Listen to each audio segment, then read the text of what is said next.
আসুন ভাই, আসুন আসুন আসুন। নমস্কার। দেখো তোমরা সবাই দাঁড়িয়ে রয়েছে কেন? কেউ একজন যাও, মা লক্ষ্মীকে খবর দাও। হ্যাঁ হ্যাঁ, আপনি বসুন, আমি কমলিকাকে ডেকে আনছি। বসুন ভাই। ওদিকে তো মারা সব অস্থির হয়ে পড়েছে, কখন বাড়ি ফিরবে। মানে ওরা যদি একটু তাড়াতাড়ি করে তাহলে ভালো হয়। আরে আমি তো এদের সকাল থেকে সেই কথাটাই বলছি, আর এরা বাপি,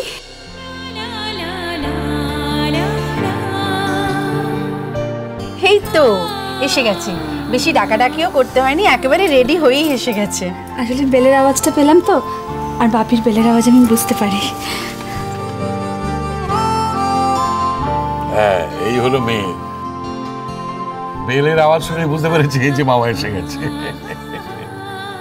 কেমন আছিস মা? আমি ভালো আছি, তুমি কেমন আছো? মা, ঠাম্মা, পিসিমণি আর শুভচিত্র চলে গেছে? ওই দেখো অনেক প্রশ্ন, নিন এবার এক এক করে মেয়ের প্রশ্নের সব জবাব দিন। আরে তোমরা সবাই এখানে দাঁড়িয়ে থাকলে কি করে হবে? না না, যাচ্ছি, আপনার কাছে যাচ্ছি।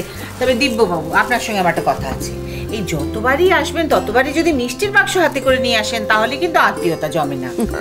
ঠিক একইভাবে আমি যতবার আসবো ততবারই ইশারা ইঙ্গিতে আমাকে কুটুমের মতো আপ্যায়ন করার ব্যবস্থা করলে তাহলেও কিন্তু আত্মীয়তাটা জমে না। আচ্ছা ঠিক আছে ঠিক আছে, এবারের মতো শোধবোধ হয়ে গেল তাহলে। শুধু একটু চা খাবো, বিশ্বাস করুন সকালে এর থেকে বেশি আমি কিছু খেতে পারি না। আচ্ছা আচ্ছা, সে হবে খুন, এখন তো বসুন। এই এই তো বলতে বলতেই চা এসে গেছে। আমাদের বাহা কিন্তু খুব ভালো চা করে। চাটা লেগে না? আরে দেখো দেখো, আরে আগে ওনাকে দে। কেন? ঘরের বড়টা কি আনছে? এ আছে না ও আছে? আগে তো ঘরের মোড়লটাকে দুবো নাকি? হ্যাঁ ঠিক ঠিক, একদম ঠিক। তুই না লেকিন আর কতক্ষণ এটা দূরে দাঁড়াই থাকবো? হ্যাঁ ঠিকই তো, ওর কি সময়ের দাম নেই নাকি? হ্যাঁ শোনো বাহা, চা আর একটু আছে, ও তোমার অর্চিতা বলছিল খাবে। আনছে, ঠিক আছে, তুমি আর এক কাপ নিয়ে আসো, আমি ওকে ডেকে দিই। এই শোন মন, একটু তাড়াতাড়ি কর, বাড়ির সবাই অস্থির হয়ে আছে কখন তোদের নিয়ে যাবো। হ্যাঁ বাপি। আমার বাড়িটা তো আজ একেবারে অন্ধকার হয়ে যাবে দীপবাবু। জেঠুমণি, আমি তো 3 দিন পরেই চলে আসবো। কমলিকা মাগো, যাও এবার ওর চিকিকে খবর দাও, দেখো ওর হলো কিনা, তাড়া দাও। হ্যাঁ যাচ্ছি। আর মেজো, চল রে, রান্নাঘরে কাজ আছে তো। হ্যাঁ হ্যাঁ চল। এই তো তুমি এসে গেছো। Good morning. Very very good morning. তা তুমি রেডি তো? অলমোস্ট। এই গুড মর্নিং কি রে, পায়ের দিয়ে প্রণাম কর। না না, আজকালকার ছেলেরা সহজে মাথা নোয়াতে চায় না, ওকে আর আপনি বিব্রত করবেন না। না না, ঠিক তা নয়। আরে ঠিক আছে ঠিক আছে।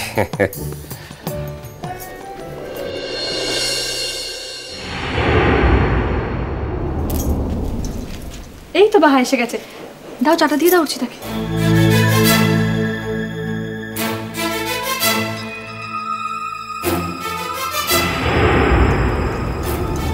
আমি চা খাবো না, অর্চিতাকে দাও, যাও।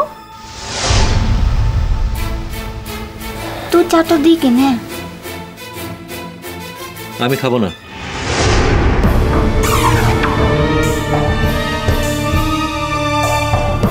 কেন? এই তো বললে চা খাবে, একটু চা হলে ভালো হতো। হ্যাঁ তখন বলেছিলাম, কিন্তু এখন ইচ্ছে নেই।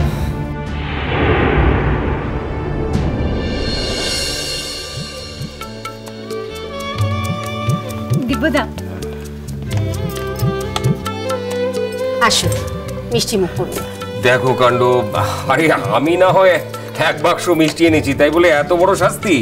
না না, একটা কথাও শুনছি না। ওই একটা মিষ্টিও যদি পড়ে থাকে, মেয়েকে কিন্তু তাহলে ছাড়ছি না। হ্যাঁ ঠিক। চাটা নিয়ে এখানে দাঁড়িয়ে থাকার তো কোনো মানে নেই। বললাম তো চা খাবো না আমি। এই ভাব, তুমি এদিকে আসো, আমি বরং কিছুটা তুলে দিই, কমিয়ে দিই। আচ্ছা, বাড়ির আর সবাইকে দেখছি না, আর বাচ্চারা সব কোথায়? ওরা স্কুলে বুঝি? হ্যাঁ, বাচ্চাগুলো স্কুলে গেছে, আর দীপু পলু ওরা তো সব যে যার কাজে বেরিয়ে গেছে।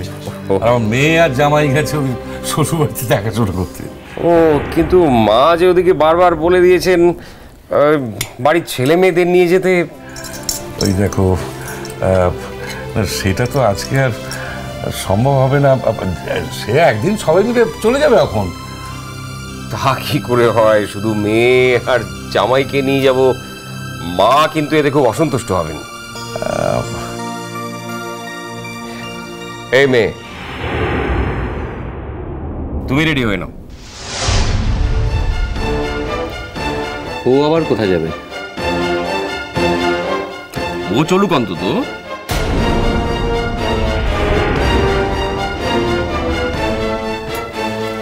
আমার সঙ্গে যাবে বাহা? চলো। না না, আমি যাবো ক্লাই। হাই মেয়ে, একজন কত বড় মানুষ তোকে তার বাড়িতে নিয়ে যেতে চাইছেন, না বলতে আছে কখনো? যা যা, রেডি হয়ে নে চট করে। না না, ওর যাওয়ার দরকার নেই।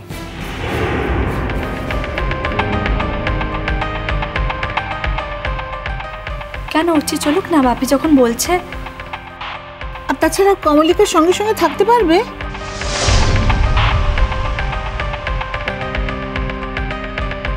হ্যাঁ, দিদিমণি যখন যা লাগবে হাতে হাতে দিতে পারবে।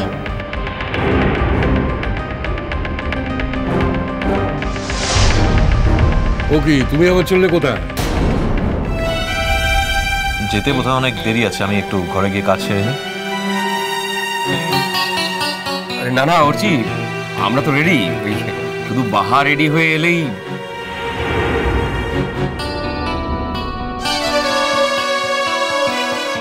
এবার যেমন করেই হোক বাহার মায়ের নামটা জেনে নিতে হবে।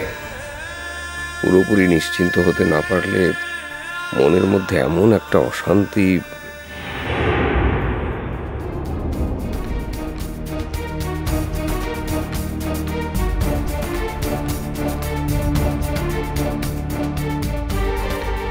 আরে বাহা ডাকায়, যাও যাও, 2 মিনিটের মধ্যে রেডি হয়ে এসো।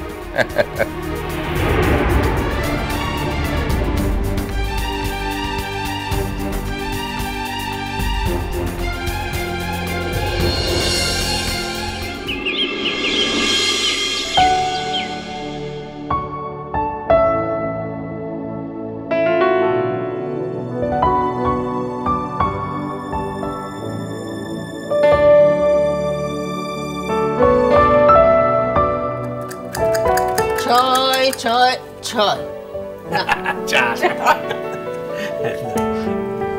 এই নাও, এই উপরে বাদ দে। এই চার। ও ঠাম্মি, দিদি ভাই এখনো কেন আসছে না গো? ভালো কাকু তো সেই কখন গেছে আনতে। ভালো কাকু দিদি শ্বশুর বাড়ি গেছে, ওখানে যাবে, একটু গল্প টল্প করবে, তারপর তো আসবে। আসবে আসবে, ঠিক আছে। দেখা উফ মা, মুনিয়াটা 2 দিনের জন্য বাড়ি ছাড়া হয়েছে, আর মনে হচ্ছে মেয়েটা যেন কতদিন বাড়িতে নেই। যাই বলুন মা, আমার কিন্তু একটা কথা সারাক্ষণ মাথায় ঘুরছে। মেয়েটা আমার বাড়িতে সারাক্ষণ এসি চালিয়ে ভালো করে হাত পা ছড়িয়ে ঘুমোতো, এখন ওর শ্বশুর বাড়িতে তো সেরকম কোনো ব্যবস্থা নেই। আমি ঠিক করেছি ওকে একটা এসি কিনে দেবো। খবরদার বৌমা, ওসব কথা একদম ভেবো না। ওদের যেটুকু দেখেছি, ওরা বেশ দামি মানুষ বলে মনে হয়। ওদের এরকম কিছু দিলে ওরা হয়তো কিছু ভাবতে পারে। কেন মা, সব ব্যাপারে কেন ওদের জোর চলবে? সমস্ত বাবা মাই মেয়েকে সাজিয়ে গুছিয়ে দেয়। আমার জামাইয়ের তো সব ব্যাপারেই বাড়াবাড়ি, বিয়েতে একটা ফার্নিচার পর্যন্ত নিল না। সরি। ও বৌদি, কটা ছেলে এরকম হয় বলো তো? আমার তো এইসব দেখে শুনে অর্চির ওপর শ্রদ্ধা আরো বেড়ে গেছে। কিন্তু জয়া, সব বাবা মায়েরই কিন্তু সন্তানকে সাজিয়ে গুছিয়ে দিতে ইচ্ছে করে, আর বোন আমাদের একটা মাত্র সন্তান। দিদি, তোমার মেয়ে নিজেই সব থেকে বড় অলংকার। ওকে এমনভাবে তৈরি করেছো, ওই মেয়েকে যে পাবে তার কি আর কিছু লাগবে? কিন্তু তার জন্য অনেক কষ্ট করতে হয়েছে শ্রীময়ী, অনেক স্যাক্রিফাইস করতে হয়েছে। এই যে তোমার দিব্যদা কথায় কথায় আমার উপর অভিমান করেন যে আমি গ্রামে গিয়ে থাকি না। তোমরাই ভেবে দেখো যে আমি যদি প্রত্যেক সপ্তাহে মনকে নিয়ে গ্রামে গিয়ে থাকতাম, তাহলে কি আজ আমার মেয়েটা যেরকম ভাবে মানুষ হয়েছে সেভাবে মানুষ হতো? তুমি এই কথা বলছো বৌমা? আমার ছেলে মেয়ে তো গাঁয়ে থেকেই মানুষ হয়েছে, না হয়নি?